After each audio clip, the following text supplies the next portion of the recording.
Dans ce village reculé de Sauveterre en roche, où chaque jour ressemble au précédent, Iseline portait quelque chose que même les médecins n'osaient plus appeler un bébé, 10 années entières avec le même ventre, le même poids, les mêmes battements sous la peau. Et pendant tout ce temps, aucun signal d'accouchement. Les médecins, au début, ont sorti les grands mots. Grossesse chronique, troubles neuro-hormonal rares, mémoire cellulaire bloquée, mais tout semblait normal. Les analyses étaient propres. Les échographies montraient un fœtus vivant et en bonne santé, sauf qu'il ne bougeait jamais vraiment comme les autres. Il ne se retournait pas, ne s'engageait pas, il était là, juste là, comme s'il attendait quelque chose. Certains disaient que Iseline faisait semblant et qu'elle voulait attirer l'attention, mais ceux qui avaient vu son ventre de près savaient. Ce n'était pas du cinéma, le ventre vibrait parfois comme un tambour lent. Un jour, une sage-femme de Toulouse a cru sentir le fœtus reculer sous sa main, comme s'il fuyait l'accouchement. Les années ont passé, et elle est restée là. Dans cette maison, les volets, toujours mi-clos, le même fauteuil, et toujours cette présence, silencieuse et bien vivante, comme si l'enfant refusait le monde, ou comme s'il attendait un signe que personne n'était capable de donner. Les gens du village se demandaient « Et si ce n'était pas une anomalie ?» Ou bien plus que ça, et si c'était juste une promesse qu'un enfant avait décidé de prendre au mot. Ce n'est que bien plus tard qu'Iseline comprit, quand les saisons ont cessé d'avoir un sens, quand les battements dans son ventre sont devenus plus familiers que sa propre respiration, quand les médecins ont abandonné leur jargon, alors une scène est revenue, comme une cloche sourde qu'on entend de l'intérieur. Ce soir-là, il faisait lourd, sans chaleur. Le ciel était en attente. Comme leur silence, Lazare, son mari, partait le lendemain. 2 semaines, avait-il dit, pour une mission professionnelle de dernière minute, à l'autre bout du monde. L'Asie, comme souvent, ce n'était pas la première fois, mais cette fois-là, elle avait du mal à respirer à chaque fois qu'il bouclait sa valise, et cette fois-ci, elle a juste gardé son regard sur ses mains, sur ce ventre trop rond, et c'est là que tout a basculé, sans qu'elle le sache encore. Iseline savait que cette nuit ne serait pas comme les autres. Pas parce qu'elle sentait la douleur arriver. La maison était paisible, trop paisible. La pluie tombait depuis l'après-midi, une pluie fine, constante, qui collait aux vitres et au moral. Dans leur chambre, la lumière était basse, chaude, presque dorée. Un de ces soirs où même les meubles semblaient retenir leur souffle, ils étaient restés là, assis l'un contre l'autre, sans parler.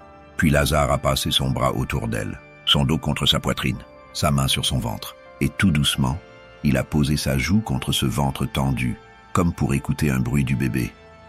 Le silence était trop parfait pour qu'il parle fort. Alors il a chuchoté « Tu peux rester un peu plus longtemps si tu veux. J'arriverai avant que tu viennes au monde. Attends-moi, petit cœur. » Il a souri, mais Iseline était toute triste. Ses yeux se sont noyés sans qu'elle ne dise un mot. C'était beau, oui, touchant. Mais c'était aussi un poids qu'il venait de poser sans le savoir, comme s'il avait passé un contrat avec le ventre, une promesse entre l'absence et la naissance. La nuit a continué. Lentement, ils se sont aimés, avec les mains, les souffles, les yeux. Chaque geste semblait porteur d'une mémoire future, comme si leur corps se souvenait déjà qu'il faudrait attendre longtemps. Une fois couchée, elle a glissé ses doigts entre les siens. Elle ne voulait pas dormir, elle voulait tout retenir. Son odeur, son souffle, le son de sa gorge quand il s'endort. Le genre de détail qu'on oublie vite, mais qui manque cruellement quand l'autre n'est plus là. Lazare s'était endormi avant elle, et pendant qu'il dormait, elle a parlé doucement à son ventre. Elle lui a dit qu'elle avait peur, que papa allait revenir, qu'il avait promis, que parfois les promesses mettaient du temps, mais qu'elle se tenait quand même. Elle ne savait pas encore que cette nuit serait leur dernière, qu'après cette nuit-là, elle porterait ce ventre pour 10 longues années. Le matin du départ, Iseline s'est levée avant lui. Elle a préparé le café en silence, les gestes lents, précis, comme pour figer le temps. Lazare est descendu, les cheveux encore humides, la chemise à moitié boutonnée. Il avait déjà mis sa montre, comme s'il voulait ne pas oublier l'heure, mais il prenait tout son temps. Ils ont bu côte à côte. Le monde autour d'eux semblait recouvert de coton. Puis il a pris sa valise. Sur le quai, elle l'a accompagné jusqu'au bord du train. Il ne pleuvait pas. Mais l'air était lourd, épais, saturé de non-dits. Ils se sont regardés longtemps, comme s'ils se voyaient pour la dernière fois. Puis il l'a attiré contre lui, fort, presque désespérément. Sa main s'est posée sur son ventre, ses lèvres dans son cou. « Je reviendrai, avant qu'il naisse. Tu m'entends ?»« Je te le promets. » Elle a hoché la tête, mais les larmes ont coulé sans prévenir. Il a glissé son pouce sur sa joue, et dans ce geste, il y avait 1000 choses qu'il ne disait pas. Le train a sifflé, il est monté sans se retourner. Puis à la porte, il s'est arrêté. Ses yeux ne la quittaient pas, elle, et ce ventre, tendu sous sa robe d'été, il les a fixés comme s'il essayait de les imprimer pour toujours. Comme s'il n'avait pas envie de partir. Le train a démarré, lentement, et elle est restée là, sur le quai, immobile, les bras ballants, le cœur plein d'un silence qui résonnerait pendant 10 ans. Mais les jours passent.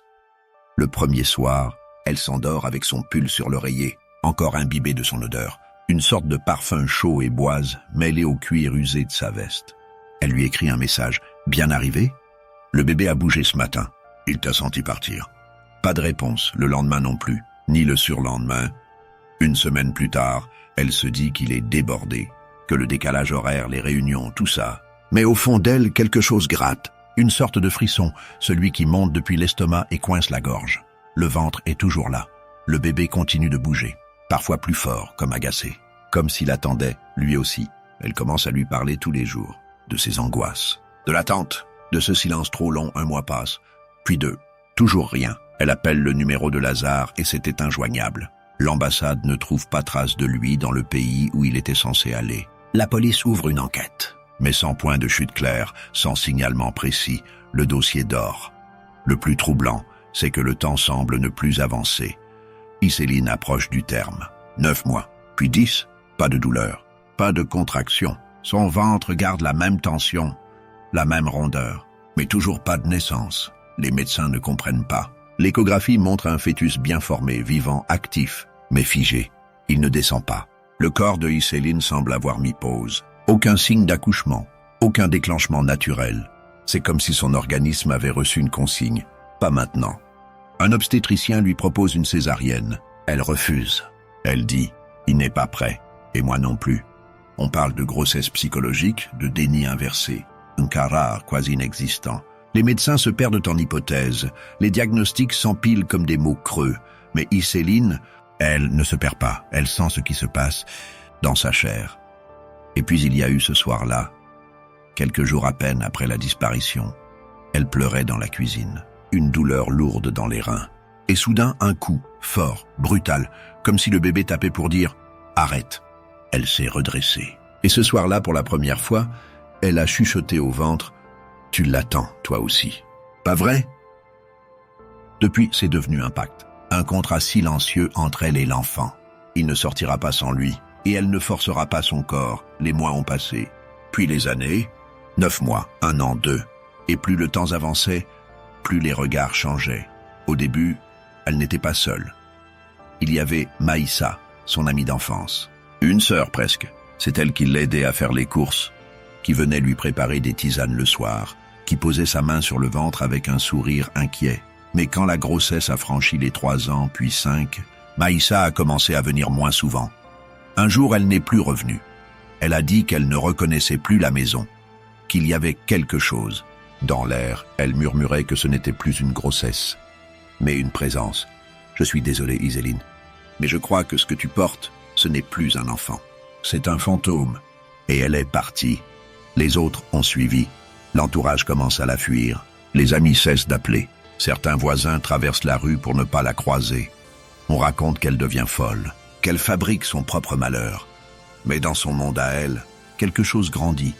Pas seulement l'enfant, une forme de foi, de lien invisible, comme si elle protégeait un secret trop grand pour être partagé. Un jour, elle reçoit une lettre anonyme dans sa boîte. « Ce que tu portes n'est pas qu'un enfant, c'est une promesse. » Et une promesse n'expire pas. Elle n'a jamais su qui l'avait écrite. Mais depuis ce jour, elle n'a plus cherché Lazare. Elle a juste attendu. Iseline était toujours enceinte. Et le mot « toujours » commençait à prendre un autre sens. Les mois passaient, les saisons aussi. Et le ventre restait là, présent, gonflé, vivant, mais sans fin. Les médecins faisaient des échographies régulières. Chaque fois, c'était pareil. L'enfant bougeait, son cœur battait, il répondait aux stimulations. Il n'était pas en danger, mais il ne se retournait jamais. Pas de position d'accouchement, pas de signe d'urgence, juste un silence étrange du corps, comme si quelque chose l'empêchait de commencer ce pourquoi il était là. Pas de contraction, de tension, et surtout pas de dilatation.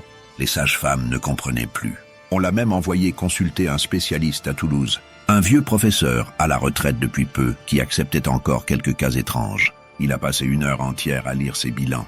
Puis il a levé les yeux et dit « Il n'a pas envie de sortir. » Voilà tout. Sur le moment, Iséline a cru qu'il se moquait d'elle. Mais il avait l'air sérieux, presque inquiet. Il a ajouté calmement « Parfois, le corps obéit à des choses qu'on ne comprend pas. L'instinct peut-être, ou autre chose. » Et justement, cette autre chose, Iséline la portait aussi. Depuis le début, elle sentait que ce bébé ne faisait pas que vivre en elle. Il l'écoutait. Pas biologiquement, pas comme un fœtus qui capte les battements du cœur ou la voix de sa mère. Non. C'était plus profond. Il semblait attendre quelque chose. Un feu vert, une autorisation, et elle ne savait plus comment lui parler. Elle avait tout essayé, les mots doux, les prières, les suppliques. Elle avait crié, pleuré. Il répondait, il bougeait. Mais il ne sortait pas. Et puis un jour, en pleine nuit, elle s'est souvenue de cette phrase, celle que Lazare avait chuchotée en posant sa main sur son ventre, juste avant de partir. « Je reviendrai avant qu'il ne naisse. » Elle s'est redressée dans son lit, glacée. Tout s'est mis à tourner dans sa tête. Et si c'était ça? Et si ces mots avaient été entendus? Comme un ordre, une promesse qu'un enfant avait cru devoir respecter. À partir de ce jour, tout a pris un autre sens. Elle a repassé cette nuit encore et encore. Le ton de Lazare, sa main chaude, le silence qui avait suivi. Elle avait senti un coup dans son ventre à ce moment précis. Un léger sursaut. Peut-être qu'il avait déjà compris. Alors elle a commencé à lui parler différemment, plus calmement, comme à un enfant qui a fait une erreur, mais par amour, elle lui disait « Tu as le droit de venir, même s'il n'est pas encore là. Je suis là, moi, et je t'attends. » Mais ça ne changeait rien. Les échographies montraient un bébé éveillé, mais toujours bloqué, comme figé dans un moment qu'il ne voulait pas trahir. Elle était assise tranquillement un jour juste à l'entrée de sa porte et une voyante qui passait et l'a vue lui disait tout bas « Il ne sortira que quand ce sera à nouveau comme ce soir-là. » Elle voulait dire quand le père serait là, quand le tableau serait complet. Comme si l'enfant refusait de venir dans un monde où la promesse n'avait pas été tenue. Iséline comprit que c'était ce qui bloquait la venue au monde de son enfant. Ce n'est pas la science qui explique ce genre de choses. C'est l'instinct, l'étrange, ce qu'on ne dit pas trop fort, de peur de passer pour fou. Un jour, un médecin plus jeune a tenté une approche un peu brutale, provoquer l'accouchement. Médicalement, rien ne l'interdisait. Mais au moment de lancer l'injection, le cœur du bébé s'est ralenti, lentement, comme s'il protestait. Ils ont tout arrêté, et là, dans le silence de la salle d'examen, l'enfant a donné un seul coup, fort, sec, comme un non. C'est ce jour-là qu'Iséline a compris une chose essentielle. Elle n'était pas seule à décider. Ce bébé dans son ventre avait une volonté, et cette volonté était liée à une parole, celle de son père. Ce n'était pas de la magie, pas un miracle. C'était autre chose, une mémoire, un lien que personne n'avait prévu. Elle se souvint alors d'un vieux récit qu'on racontait dans sa famille, celui d'un oncle né après 14 mois de grossesse. Les anciens disaient qu'il avait eu besoin de temps. Rien de médical là-dedans. Juste une croyance, une acceptation du mystère. Et si certains enfants naissaient non pas quand le corps est prêt, mais quand l'âme a donné son accord. Chaque soir, elle s'asseyait dans le salon, parlait doucement à son ventre, juste pour dire « Je t'attends, tu peux venir, tu as le droit ».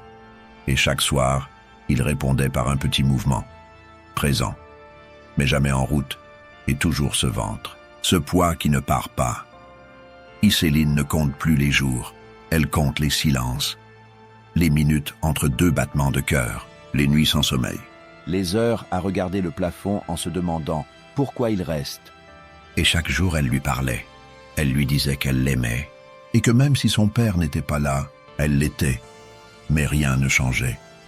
Ce ventre n'était pas un fardeau.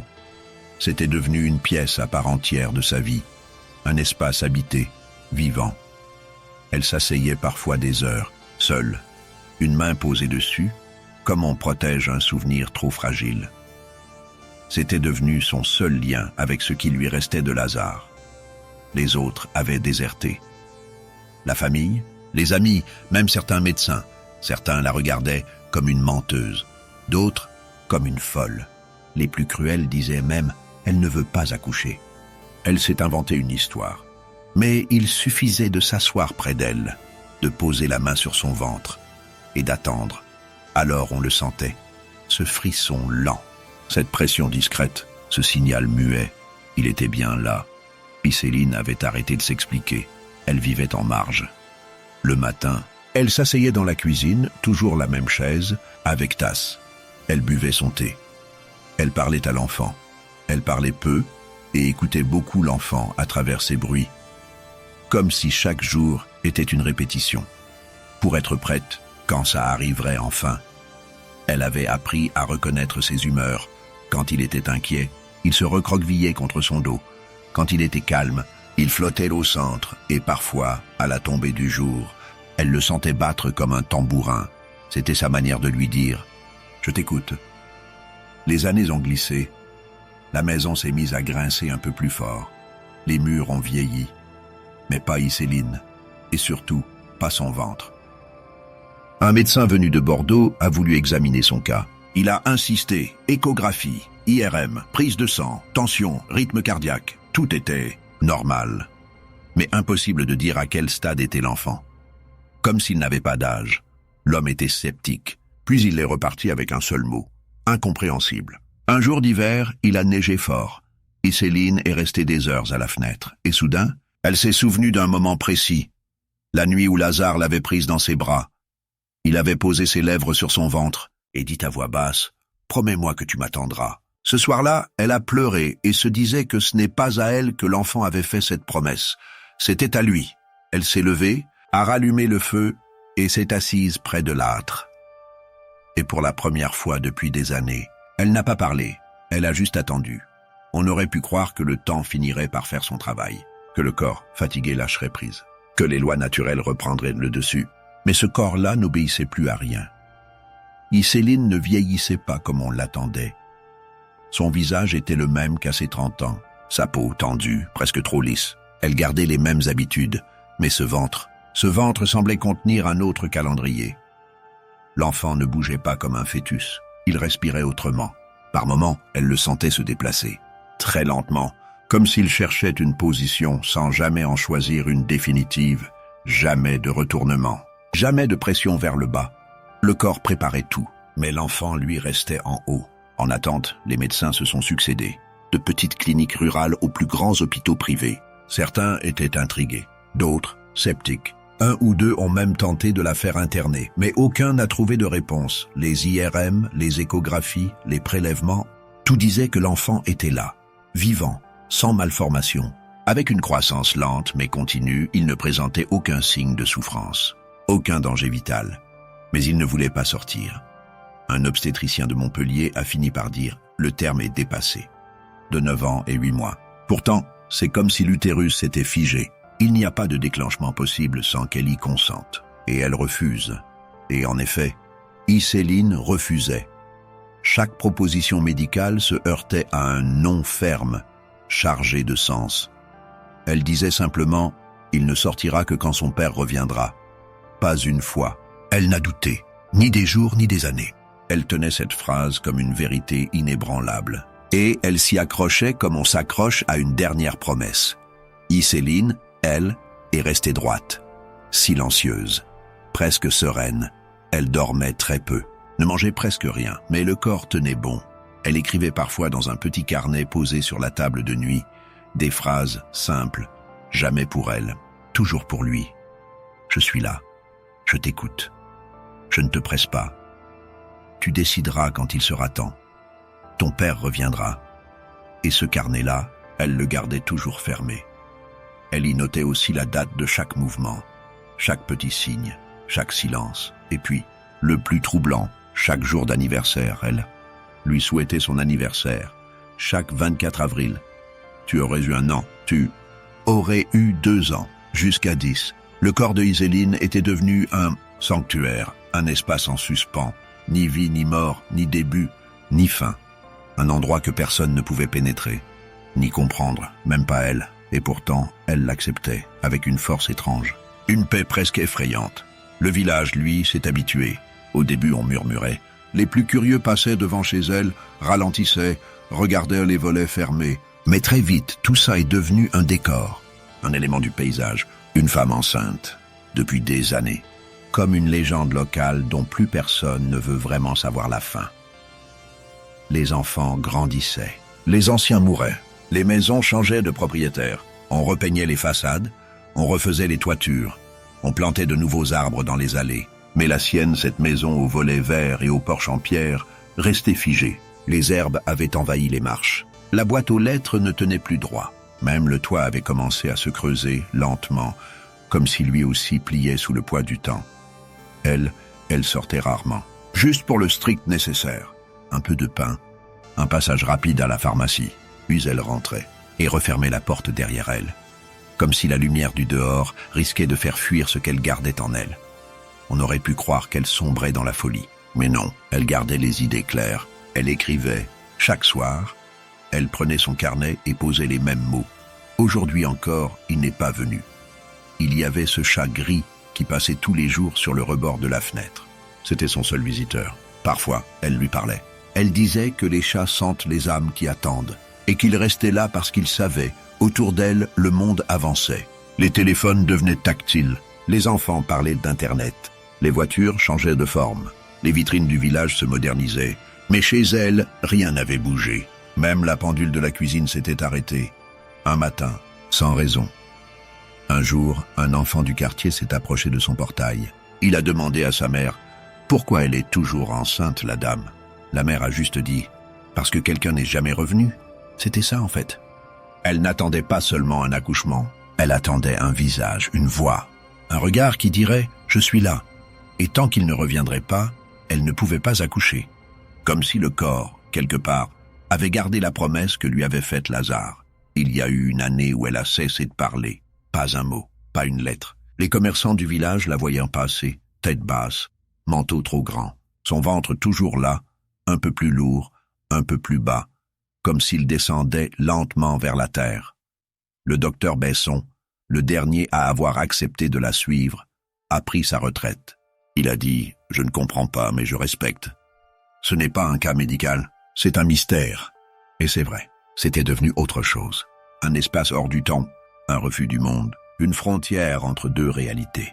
Il y avait la leur, et il y avait la sienne. Elle s'éteignait doucement comme une lumière qui diminue dans une pièce qu'on n'ouvre plus. Mais le ventre, lui, il restait là, plein, vibrant, habité. Il attendait aussi, il était presque minuit. Les volets claqués étaient restés fermés depuis des semaines. Ce soir-là, il pleuvait. Une pluie fine, régulière, comme un souffle oublié sur les tuiles. Céline était assise dans son vieux fauteuil, une main posée sur son ventre, comme toujours. C'était devenu une habitude, un geste presque automatique. 10 ans que ce ventre ne cessait de porter. Elle ne lisait plus, elle ne parlait plus. Elle écoutait, et elle attendait. Puis, soudain, 3 coups secs à la porte. Elle n'a pas bougé tout de suite. Elle était inquiète. Mais qui ça peut être à cette heure-ci? On ne frappe plus à cette porte depuis longtemps. Le facteur glissait les lettres par la boîte. Les voisins n'osaient plus monter jusqu'à la maison. Personne n'avait osé venir depuis des années. Elle s'est levée, lentement. Le plancher a grincé sous ses pieds nus. Et quand elle a ouvert la porte, elle vit un homme qui avait le regard creusé, la barbe grise, la peau brûlée par un soleil lointain. Mais ses yeux, eux, n'avaient pas changé, c'était bien lui. Et pourtant, il semblait venu d'un autre monde, d'un autre temps. C'était Lazare, il ne parlait pas. Il est resté figé sur le seuil, trempé jusqu'aux os. Comme s'il ne savait pas s'il avait le droit d'être là, elle ne l'a pas serré dans ses bras. Elle ne l'a pas frappé non plus, elle l'a juste regardé. Longtemps. Puis elle a reculé d'un pas pour le laisser entrer. Il s'est assis sans demander. Sur cette même chaise qu'il occupait 10 ans plus tôt. Il s'est excusé d'un souffle, comme s'il doutait encore de sa propre existence. Il a mis du temps à parler, mais il a tout dit. D'un seul trait, l'accident à l'aéroport, à l'escale d'Istanbul, la tête contre le sol, l'amnésie, l'hôpital qui ne connaissait pas son nom, aucune pièce sur lui, rien dans les poches, pas de carte, pas de téléphone. pas même un billet de retour. Les mois passés, il était hospitalisé dans un centre pour patients sans identité. Et par la suite, on l'a transféré vers un autre pays. Il disait se souvenir de flashs, parfois, des odeurs, un visage de femme flou et un ventre rond, mais rien de clair. Juste une sensation d'avoir laissé quelque chose derrière lui. Quelqu'un, ou plusieurs. Et puis un jour, dans un petit village de montagne, il tombe sur un homme, un Français. Un ancien médecin, retraité, qui s'occupait de patients atteints de perte de mémoire. Cet homme lui parle, l'écoute, et lui donne un vieux carnet de notes, tombé par hasard d'une boîte à dons. Dans ce carnet, au fond, il y avait une lettre, une feuille jaunie, pliée en 4, écrite à l'encre bleue. C'était l'écriture d'Iseline, une lettre qu'elle lui avait glissée dans ses affaires avant son départ. Elle y avait écrit « Tu m'as dit que tu reviendrais avant sa naissance. Je te crois. » Lui aussi, ces mots ont tout réveillé. Il n'a pas attendu. Il a quitté l'endroit, il a pris un train sans billet, dormi dans des gares, marché des jours entiers. Personne ne l'a reconnu en chemin. Le village avait changé. Les visages aussi, mais la maison, elle était toujours là, comme figée dans le même temps que lui. Elle l'a écouté et ne lui a pas demandé pourquoi il n'avait pas essayé plus tôt. Elle s'est contentée de dire « Tu es revenu ». Puis, elle a posé ses mains sur son ventre, qui semblait bouger plus qu'à l'accoutumée. Et là, dans le silence, il s'est levé. Il a posé sa main, exactement comme 10 ans plus tôt, et il a murmuré « C'est bon, je suis là, tu peux venir maintenant ». Le ventre a réagi immédiatement d'un mouvement profond, lent, intense. Comme une marée qui remonte, un frisson a parcouru Iseline des pieds à la nuque. Elle a compris. C'était le moment. Enfin, et ce moment-là avait attendu ce contact. Cette voix, ces mots, elle l'a regardé. Il l'a regardé, et pour la première fois depuis 10 ans, ils se sont sentis à nouveau à 3 dans cette maison. Rien n'avait été oublié par l'enfant. C'était le moment, celui que l'enfant attendait depuis une décennie. Et là, son corps a agi seul, comme s'il avait attendu un signal précis pour enfin s'autoriser. Pas de sirène d'ambulance, pas d'équipe médicale autour, seulement eux deux. Et ce ventre qui se vidait dans le silence, il a fallu exactement 10 minutes, pas plus. Le bébé est né sans un son. Aucun cri, aucun sursaut. Juste un souffle long, posé, et puis il a ouvert les yeux. Des yeux d'attente, des yeux anciens, comme s'il avait vécu trop longtemps dans le noir. Et la première chose qu'il a faite, c'est regarder son père. Longuement, sans ciller. Iseline a senti la pièce changer, comme si quelque chose de figé venait de se briser en deux, comme si le temps lui-même reprenait sa course. Lazare, figé, n'a pas osé parler. Le bébé, lui, l'observait, pas comme un nourrisson, comme quelqu'un qui reconnaît, comme quelqu'un qui dit silencieusement « Je t'ai attendu ». Ce moment-là, personne ne pourrait le comprendre. C'était une libération. Dans beaucoup de traditions orales, on raconte que certains enfants choisissent leur jour. Mais personne ne parle de ceux qui refusent de naître. Une fois, une sage-femme, bien avant l'histoire de Iseline, avait raconté avoir aidé à un accouchement où le bébé ne voulait pas sortir, jusqu'à ce que le père dise « Je suis désolé de ce que j'ai dit hier soir. L'enfant est né aux heures d'après. » Mais ici, il ne s'agissait pas d'un pardon. Il s'agissait d'une promesse tenue, d'un engagement respecté. Même 10 ans plus tard, Iseline a pris l'enfant dans ses bras. Il était chaud, calme. Il respirait doucement, et toujours, ses yeux posés sur Lazare. Il n'a pas pleuré une seule fois, il n'a pas eu besoin. Tout avait déjà été dit. Le corps de la mère s'était réparé sans douleur. Il n'y avait pas de déchirure, pas de cicatrice. C'était comme si l'accouchement avait été préparé depuis toujours. Et dans ce silence étrange, presque solennel, une pensée a traversé l'esprit de Lazare. Et si l'enfant savait depuis le début, s'il avait compris ce qu'on ne comprenait pas nous-mêmes, Iseline ne disait rien. Elle souriait, un sourire fatigué, un sourire vide, mais plein à la fois. Elle savait que quelque chose d'unique venait de se produire. Quelque chose de plus profond. L'enfant avait attendu. Il était venu parce que la parole avait été tenue. Iseline l'appela. Noam en hébreu, cela veut dire douceur ou aussi consolation. Parce qu'après tant d'attentes, il ne fallait plus hurler, juste tenir, juste être là. Les années ont passé, lentement, comme pour respecter le rythme qui avait été imposé dès le départ. Noam grandissait, mais ne parlait pas beaucoup. Il observait, écoutait, posait parfois une question étrange, qui semblait venir d'un autre endroit. Il avait 5 ans, à peine, et un soir, Iséline venait de lui border la couverture. Une soirée banale, un silence d'après-repas. Il ne dormait pas, il ne bougeait presque pas non plus. Son regard était planté au plafond, comme s'il lisait quelque chose que les autres ne voyaient pas. Et puis, sans tourner la tête, il dit à sa mère « Je t'ai entendu ». Tous les jours. Et lui aussi. Je voulais juste qu'il tienne sa promesse. Iséline a d'abord cru qu'il répétait quelque chose entendu à la télévision. Mais non. Ce n'était pas le ton mécanique des enfants qui répètent sans comprendre. C'était calme, posé, comme s'il répondait à une question qu'on ne lui avait jamais posée. Le souffle de Iséline s'est bloqué. Elle l'a regardé. Il ne souriait pas. Il ne plaisantait pas. Il ne cherchait pas son regard. Il parlait comme on ouvre une porte fermée depuis trop longtemps. Depuis sa naissance, l'enfant avait toujours été différent. Il était en bonne santé. Aucun trouble particulier, mais il ne pleurait jamais. Il ne réclamait presque rien. Il dormait peu. Et surtout, il écoutait. Beaucoup trop pour un enfant. Quand les gens parlaient autour de lui, il ne posait pas de questions. Il fixait, il mémorisait. Il enregistrait chaque mot comme si tout était important.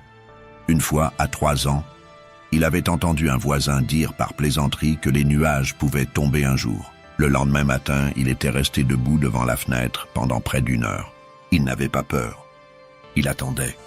Quand on lui a demandé ce qu'il regardait, il a simplement dit « Je veux voir quand le ciel décide ». Ce soir-là, quand il a parlé de la promesse, tout est remonté, 10 ans de silence, 10 ans d'attente, 10 ans de douleur, de regard, de solitude, et maintenant, cette phrase, comme une évidence, comme si l'enfant avait été là, depuis toujours, pleinement conscient de tout. Des cris, des prières, des silences lourds. Des jours où Iséline posait la main sur son ventre et disait tout bas « Tu peux venir, je suis prête ». Même s'il ne revient jamais, il avait entendu. Tout et il avait choisi. N'était pas une grossesse bloquée. C'était une réponse. Une décision intime, viscérale. Une fidélité à une parole murmurée, presque oubliée. Dans la semaine qui a suivi, l'enfant a continué à parler un peu plus que d'habitude. Juste quelques phrases. Et toujours avec cette voix lente, douce, grave pour son âge. Il disait des choses simples, mais lourdes de sens. Tu pleurais tous les dimanches. Mais tu souriais quand tu regardais la porte. Il t'a manqué longtemps. Moi, je l'ai entendu revenir bien avant qu'il frappe. Je suis né parce qu'il a touché le ventre, pas parce qu'il est rentré. Iséline l'écoutait sans l'interrompre. Elle n'osait pas le questionner. Elle ne voulait pas que ça s'arrête. Mais au fond, quelque chose en elle avait changé. Elle comprenait. Pas avec sa tête, avec son ventre, justement. Là où tout avait commencé. Ce lieu qu'elle croyait détruit par 10 ans d'attente. Ce lieu que l'enfant avait habité comme un sanctuaire. Un jour, elle a osé lui poser une seule question. « Qu'est-ce que tu faisais là-dedans pendant tout ce temps ?» Il a réfléchi, puis il a dit « J'écoutais. Je voulais être sûr que vous étiez encore là tous les deux. Ce n'était pas un enfant ordinaire. Il n'avait pas de don, pas de pouvoir. Mais il portait quelque chose que peu de gens osent nommer. La mémoire d'avant la naissance. La mémoire des voix, des émotions, des promesses. Une sage-femme, à qui Iséline avait fini par raconter toute l'histoire, lui a un jour confié cette phrase étrange. On dit que certains enfants choisissent leur date. D'autres, leur mission. Le vôtre, il a choisi d'attendre l'amour. Et c'était peut-être ça, la vérité. Une vérité que la médecine ne touche pas, que la science ne mesure pas. Quelque chose de plus ancien, plus profond. Un lien entre la parole et le corps, entre l'intime et le réel. À partir de ce moment-là, Iséline n'a plus jamais parlé devant lui sans réfléchir, même pour dire des choses simples, même pour se plaindre du temps ou de la fatigue, parce qu'elle savait que chaque mot laissait une trace, et que certains enfants entendent avant de naître, et n'oublient jamais. On ne mesure jamais vraiment ce que disent nos mots, pas quand on les dit trop vite, pas quand on pense que personne n'écoute, et surtout, pas quand on s'adresse à un ventre rond, mais certains mots s'impriment, comme une encre invisible. Ils traversent la peau, s'infiltrent dans le sang, se logent quelque part, là où la mémoire ne devrait pas exister. Lazare ne pensait pas à mal. Il avait dit ces mots par amour, comme on en dit des centaines avant de partir. Je reviendrai avant qu'il ne naisse. Juste une promesse. Une phrase glissée entre 2 respirations. Mais ce jour-là, quelqu'un d'autre l'a entendu, quelqu'un qui ne parlait pas encore, quelqu'un qui n'était même pas encore né, et ce mot-là est devenu une loi. 10 ans à attendre le bon moment. 10 ans à refuser de sortir, parce qu'un père avait promis. Il y a des gens qui racontent que les fœtus reconnaissent la voix de leur mère. Certains chercheurs disent que les bébés réagissent à la musique, au stress, aux émotions, mais ce qu'on oublie souvent, c'est que ce qu'ils entendent, ils le gardent, et parfois ils l'interprètent à leur manière, par fidélité, par instinct ou juste parce qu'ils sont nés pour écouter avant d'exister. Ce n'est pas qu'une histoire de science, c'est une histoire de présence. 2. Paroles déposées dans un endroit où elles n'auraient jamais dû résonner. L'enfant n'a pas été retardé, il a juste été fidèle à un mot, à une promesse, à une vérité que même les adultes avaient oubliée. Alors peut-être que la prochaine fois, on fera plus attention à ce qu'on dit à voix basse, même quand on croit que personne n'écoute. L'encre des secrets ne sèche jamais.